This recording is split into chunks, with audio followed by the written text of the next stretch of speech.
Si alguna vez has visto un corredor cojeando después de una carrera larga o después de sus entrenamientos, puede ser por una fractura por estrés.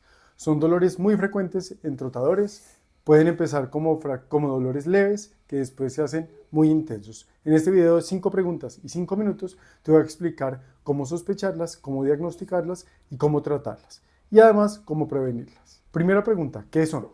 Son fracturas que inicialmente se describieron en militares, como fracturas de la marcha. Hoy sabemos que se dividen en dos grandes grupos, fracturas por fatiga o fracturas por insuficiencia. Las fracturas por fatiga son las que se dan en huesos sanos, como los corredores, que después de muchos ciclos de estrés se fracturan. Y las fracturas por insuficiencia se dan con las cargas normales, pero en hueso enfermo, como el que puede ser en personas con osteoporosis. En este video nos centramos en las fracturas por fatiga, la de la gente joven, sobre todo los atletas. Para que entendamos de alguna manera, el hueso tiene 3 células principales. Los osteoblastos, que son los que generan el hueso, los osteocitos, que son osteoblastos maduros, que lo mantienen, y los osteoclastos, que lo destruyen, y se genera un proceso de renovación continua. El hueso como material se parece más a la madera o al metal, que hace fatiga, o sea, después de muchos ciclos empieza a tener microfracturas. Ese proceso de esas 3 células hacen que esas microfracturas se vayan recuperando progresivamente. Cuando el estrés es muy grande y las fracturas se acumulan de manera muy extensa, termina siendo una fractura completa. O sea, las microfracturas que normalmente sanarían solas, el hueso no alcanza a sanarlas porque o la actividad es muy intensa o el tiempo entre los entrenamientos es muy corto. Y esa acumulación de microfracturas termina siendo una fractura por fatiga. En resumen, cuando la cantidad de microfracturas se acumulan y no tiene suficiente tiempo para reparación, termina siendo una fractura por estrés. Piensen en los trotadores, sobre todo cuando aumentan la frecuencia, la duración o la intensidad de los entrenamientos. Segunda pregunta, ¿por qué es importante? Es importante porque son frecuentes, porque cada vez son más y más los cientos de miles de trotadores que vemos en nuestra consulta y que vemos en la calle normalmente. Se pasan con frecuencia porque empiezan como dolores leves, que pasan inadvertidos, uno no les presta mucha atención, tanto las personas como uno en su consultorio dice probablemente sean dolores que se autolimiten.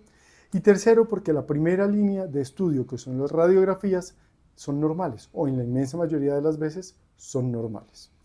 Y es importante porque un diagnóstico oportuno hace que un periodo mucho más corto de reposo sea suficiente para permitir que el hueso sane. Cuando uno atraviesa ese umbral de hacer ya una fractura, va a tener usted su atleta o su corredor recreativo mucho más tiempo por fuera de las pistas. Tercera pregunta, ¿a quién le da o cuándo sospecharlo? Sobre todo piensen en corredores. 1 de cada 5 corredores va a tener una fractura por fatiga en algún momento de su carrera deportiva. El sitio más frecuente es la tibia, el 50% de las veces va a ser la parte distal de la tibia, seguido por los metatarsianos en el pie, el fémur y la rótula. Hay varios factores de riesgo que nos ayudan a orientar nuestro diagnóstico. Los más importantes, piénsenlo en personas con índice de masa corporal por debajo de 19 o por encima de 25. Piénsenlo en personas que tienen una carga de entrenamiento de más de 32 kilómetros por semana. Piénsenlo en las personas que tienen un aumento súbito en la intensidad del entrenamiento, ya sea que porque empezaron a entrenar mucho más duro, mucho más frecuente, mucho más intenso.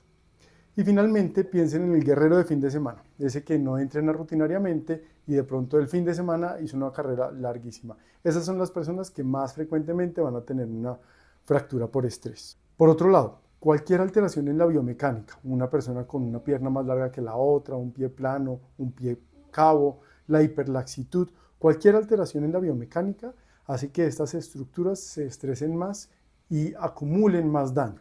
Y finalmente se describe una tríada en las mujeres, que en general tienen 2,3 veces más riesgo de hacer fracturas por estrés que los hombres. Y la tríada son alteraciones en la alimentación, osteoporosis y alteraciones menstruales. No tienen que tener las 3, pero de alguna manera uno se apoya en esa información para sospechar un diagnóstico. Cuarta pregunta, ¿cómo lo diagnostico? Entonces piensen que son personas que les va a doler con la actividad. Estaban trotando y ahora cuando trotan les duele, sobre todo en los sitios que yo les mencioné, 50% en la tibia. El dolor es agudo y punzante en un sitio en particular. el dolor mejora con el reposo. Y si después de hacer reposo retoma la actividad y el dolor reaparece, esa es, digamos que típicamente, una fractura por estrés. Desde el punto de vista clínico, normalmente hay edema y dolor en el sitio de donde se queja de dolor. Y describen signos clínicos como el hop test, que básicamente es hacer saltos largos con un solo pie y ese estrés del salto genera dolor. Desde el punto de vista de las imágenes, uno siempre empieza con una radiografía convencional. Es barato, es fácil. ¿Qué pasa? Que normalmente en estados iniciales son normales, por eso se pasa con tanta facilidad el diagnóstico. Más adelante va a encontrar una zona de esclerosis que habitualmente tiene una distribución perpendicular a las trabéculas del hueso.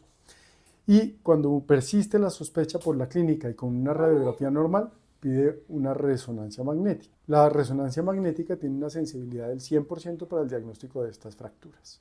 Quinta pregunta, el tratamiento. Entonces el tratamiento en su mayoría es un tratamiento no quirúrgico que se basa en reposo, terapia física y un retorno progresivo a su actividad deportiva. Desde el punto de vista del tiempo de reposo, no es claro, pero hay herramientas. Hay una clasificación que es la clasificación de Frederickson, que a partir de los hallazgos en la resonancia lo dividen en diferentes grados y con base en eso toman la decisión de cuánto tiempo.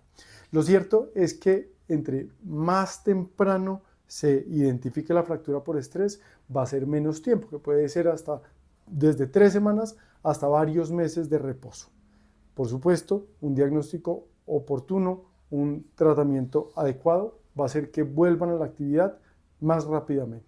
Cada fractura se individualiza y desde el punto de vista quirúrgico, las que más frecuentemente se operan son las fracturas del cuello femoral, pero es indispensable individualizar cada caso en particular. Finalmente, para prevenirla, piensen que si alguien ha tenido una fractura por estrés en algún momento, una fractura por fatiga, ese es el principal factor de riesgo para tener una nueva fractura.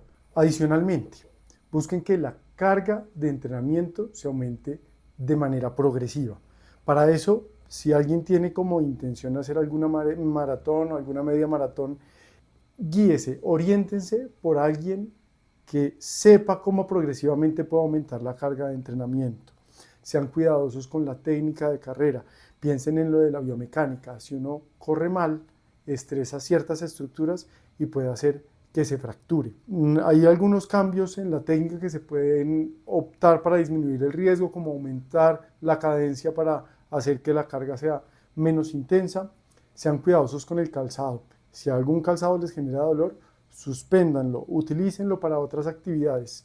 Y finalmente el descanso. El descanso se menosprecia. Uno piensa que el descanso solo es para los músculos, el descanso es para todo y el hueso es uno de ellos. Eso fue fracturas por estrés o fracturas por fatiga. En 5 preguntas y 5 minutos nos vemos la próxima vez.